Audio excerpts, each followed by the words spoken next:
Brasil y Argentina anunciaron recientemente que están considerando la idea de tener una moneda común entre ambos países y esperan eventualmente invitar a otras naciones latinoamericanas a unirse a ellos, en un movimiento que algún día podría llegar a crear la segunda moneda más grande del mundo, junto al euro.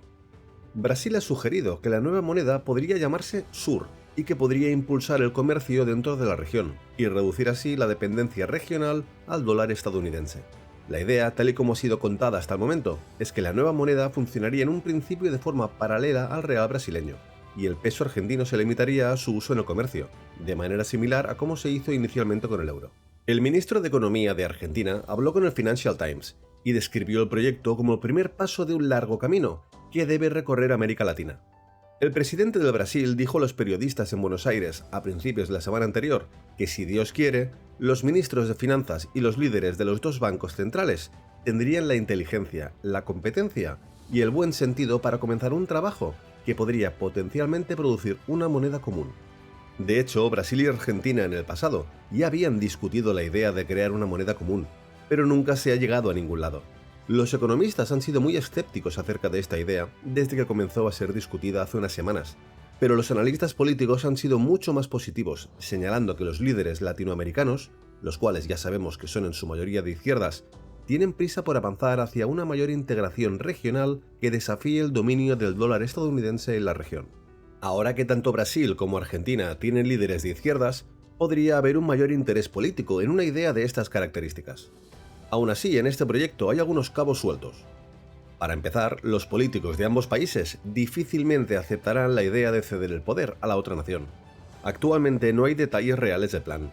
Es solo algo que se ha propuesto y sobre lo que los dos países acordaron comenzar a analizar. Y este análisis incluye todo, desde comprender los mecanismos de integración comercial, las políticas fiscales y el papel de los dos bancos centrales. Como ya hemos comentado, ha habido un movimiento generalizado hacia la izquierda política en Latinoamérica, y la mayoría de políticos de tendencia izquierdista de la región tienden a adoptar una postura antiestadounidense. Muchos de estos gobiernos, por lo tanto, quieren reducir su dependencia y exposición a los Estados Unidos y ven la idea de una moneda común para la región como una forma de hacerlo, al mismo tiempo que se logra una mayor unión política en el continente. Si finalmente se estableciera una unión latinoamericana de estas características, representaría alrededor del 5% del Producto Interior Bruto Mundial, que se compara con aproximadamente el 14% del PIB mundial que representa el euro. Las monedas conjuntas no son algo nuevo y tienden a impulsar el comercio entre los países involucrados, ya que se eliminan los costes de conversión y la incertidumbre por el tipo de cambio. El euro se utiliza en 20 Estados miembros de la Unión Europea y es superado solo por el dólar estadounidense en tendencia de reservas mundiales. Sin embargo, una desventaja de las monedas comunes es que pueden propagar los impactos económicos entre los países que las han adoptado, y este es un riesgo grande en América del Sur. Los políticos latinoamericanos han hablado de esto durante bastante tiempo. El Mercado Común del Sur, conocido como Mercosur, se creó en 1991 con la idea de promover el libre comercio y el movimiento de bienes, personas y divisas dentro de los Estados miembros. Funciona como unión aduanera entre los países miembros y ha creado acuerdos de libre comercio con varios países del mundo, incluida la Unión Europea. El ex jefe del Banco Central de Argentina, Sturzenegger, quien se desempeñó en el cargo entre 2015 y 2018, apoyó el establecimiento de un banco central entre los miembros de los países del Mercosur. El exministro de Finanzas de Brasil, Paulo Guedes, comentó en el pasado que una moneda común regional impondría disciplina fiscal en la región y que sería beneficioso ante un entorno que se prevé con menos monedas globales en el futuro. Los economistas han tendido a criticar las propuestas anteriores relacionadas con una moneda sudamericana conjunta, señalando que uniría a varias economías volátiles con altos niveles de inflación y deuda. Los atractivos de una moneda común son probablemente más fuertes para Argentina, donde la economía está en caída libre. La inflación anual de Argentina se acerca al 100%, ya que el Banco Central se ha convertido en una máquina de imprimir dinero para financiar el gasto. Es lógico, pues, que Argentina quiera una moneda más estable. El país tiene una economía muy dolarizada, y eso es justo lo que sucede en economías donde la inflación es extrema. En una situación de drástica inflación como la actual, la economía interna se mueve para comercializar con otras monedas, como por ejemplo euros, dólares o cualquier otra moneda que tenga cierta estabilidad, ya que la gente pierde fe en la moneda nacional. La economía argentina está dolarizada desde hace bastante tiempo. Por ejemplo, si quieres comprar una casa lo tienes que hacer en dólares porque nadie venderá su casa en pesos argentinos. En esos lugares los contratos también comienzan a redactarse en moneda extranjera, ya que existen demasiados problemas cuando se redactan en moneda local. Por su parte, en Brasil la inflación era alta, pero la han bajado. La inflación en Brasil se debió al déficit ya que es un país que tiene bastante deuda. Los brasileños seguramente estarán preocupados por estar atados a un país como Argentina, que tiene una enorme deuda y una economía extremadamente volátil. Realmente, la unión entre Brasil y Argentina podría ser algo así como el abrazo entre dos personas que se están ahogando. La razón por la cual la mayoría de economistas no creen en esta unión es muy simple. Cuando vinculas dos monedas, los dos países implicados necesitan tener la misma tasa de interés, porque de lo contrario habría oportunidades de arbitraje, en las que se podría pedir dinero prestado en un país a una tasa de interés baja, invertirlo en bonos en el otro a una tasa de interés más alta y obtener una ganancia sin riesgo porque ambos usan la misma moneda. Las tasas de interés determinan en gran medida el ciclo económico y comercial, por lo que para que una unión monetaria funcione entre dos países, los ciclos comerciales deben estar razonablemente alineados. Si existe recesión en un país y crecimiento en otro, los dos países deberían tener tasas de interés diferentes. Por lo tanto, si tienes dos países con ciclos económicos muy distintos y las mismas tasas de interés, tendrás muchos problemas y probablemente algo se romperá. Cuando observamos a Argentina y Brasil, las dos economías son extremadamente diferentes. Casi que lo único que se exporta desde Argentina son alimentos, y la economía de Brasil está fuertemente inclinada hacia la manufactura y el combustible. Sería muy difícil para países como estos tener una moneda común, ya que los grandes cambios macroeconómicos afectarían a cada país de manera muy diferente y provocarían grandes modificaciones en el tipo de cambio real. Si por ejemplo el precio de petróleo sufriera grandes cambios, se crearían enormes problemas de ajuste.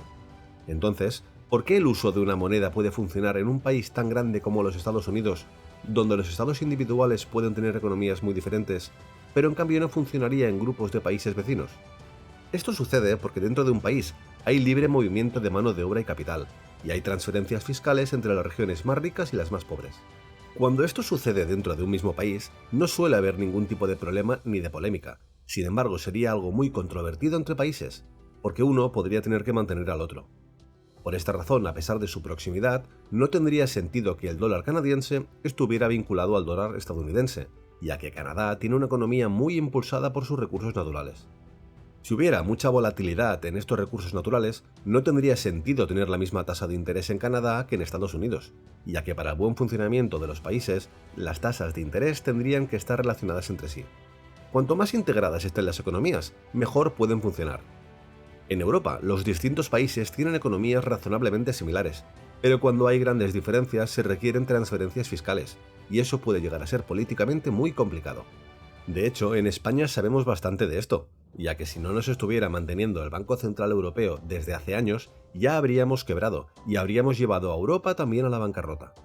En 2010, con la crisis de la deuda europea, el conflicto entre Alemania y países como España, Grecia, Italia o Portugal se hizo más que evidente. Sin embargo, esta situación también hay que analizarla más en detalle, ya que algunas de las economías europeas sobrecalentadas a principios de la década de los 2000 y los problemas de deuda que ocurrieron después se debieron a los desajustes de las tasas de interés entre los diferentes países europeos. A veces en Europa hay ventajas reales de ser una economía periférica, como la de España por ejemplo, ya que los estados periféricos reciben grandes transferencias de capital para mantener la estructura del bloque. Los países centrales de Europa, por otro lado, son contracíclicos, ya que se benefician de las políticas monetarias y fiscales y pueden tener superávits de cuenta corriente durante una recesión. En la recesión, los países periféricos europeos vieron una parada repentina en la entrada de capital extranjero, y no pudieron recurrir a la devaluación debido a la moneda común, situación que empeoró la demanda interna en estos países durante la crisis y aumentó las dificultades de sus ciudadanos. Volviendo a Brasil y Argentina, una unión monetaria también puede tener cierto sentido entre economías que son principalmente socios comerciales. Pero a pesar de su proximidad geográfica, Brasil y Argentina no comercian mucho entre sí. Argentina compra solo el 4,2% de las exportaciones de Brasil, y Brasil compra solo alrededor del 15% de las exportaciones argentinas. Los beneficios derivados de la eliminación de los costos de conversión al tener una moneda común serían mínimos. Si la mano de obra y el capital no se pudieran mover libremente entre ambas naciones, habría un gran problema. Además, a menos que la unión se establezca de tal manera que haya grandes transferencias fiscales de las regiones más ricas a las más pobres, Economías tan diferentes como lo son la brasileña y la argentina solo podrían compartir una moneda si el país económicamente menos aventajado estuviera dispuesto a aceptar ajustes extremadamente difíciles de aceptar. Vimos esto en Europa, donde las economías tienen mucho más en común que lo que tienen Brasil y Argentina. Siempre que haya concentración regional de la actividad económica, se producirán tensiones. Cuanta más integración haya entre las economías que comparten una moneda, mejor puede funcionar la unión monetaria. Cuanto más cerca se esté de actuar como un solo país, donde la mano de obra y el capital se mueven libremente, mejor desempeño puede haber. En Latinoamérica, la libre circulación de mano de obra enfrenta importantes obstáculos debido a las políticas de anti-inmigración y restricciones de visas dentro de los diferentes países. En una situación como esta, los ajustes que normalmente se producirían a través de cambios en el valor de la moneda se traducirían en cambios derivados del aumento repentino del desempleo y la presión a la baja de los salarios. Entonces, como podemos ver, un plan como esta unión monetaria entraña muchos problemas, y eso que ni siquiera hemos entrado a debatir en detalle el pésimo estado en el que se encuentra la economía argentina. Argentina y Brasil en este momento se encuentran en situaciones económicas muy diferentes. Argentina ha estado aislada de los mercados de deuda internacionales desde su incumplimiento en 2020, y tienen controles de cambio extremadamente estrictos. Brasil, por el otro lado, tiene la inflación bajo control. El real brasileño se puede convertir sin problema. Y el mejor control de Brasil sobre el gasto público significa que, a pesar de que sigue teniendo mucha deuda, tiene acceso a los mercados internacionales. Ya hemos comentado que la inflación anual de Argentina está cerca del 100%, mientras que la de Brasil se encuentra en el 5,8%. Los argentinos tienen más inflación en un solo mes que Brasil en un año. Antes de plantear cualquier unión monetaria, primero se tendría que estabilizar la economía argentina, porque en este momento los beneficios que tendría Brasil seguramente serían muy pocos. Si hay algún brasileño o argentino en el canal que nos quiera dejar su opinión, lo puede hacer aquí debajo en la caja de comentarios. Por cierto, te dejo en la descripción un informe completamente gratuito que te servirá para comprender mucho mejor la crisis energética actual y lo que ocurre con los precios del petróleo. Es súper rápido de leer y además, como te digo, gratuito, así que te recomiendo que lo descargues. Te dejo el enlace aquí debajo en la descripción. Muchas gracias por seguir Lecturas Millonarias un día más y nos vemos en el próximo vídeo.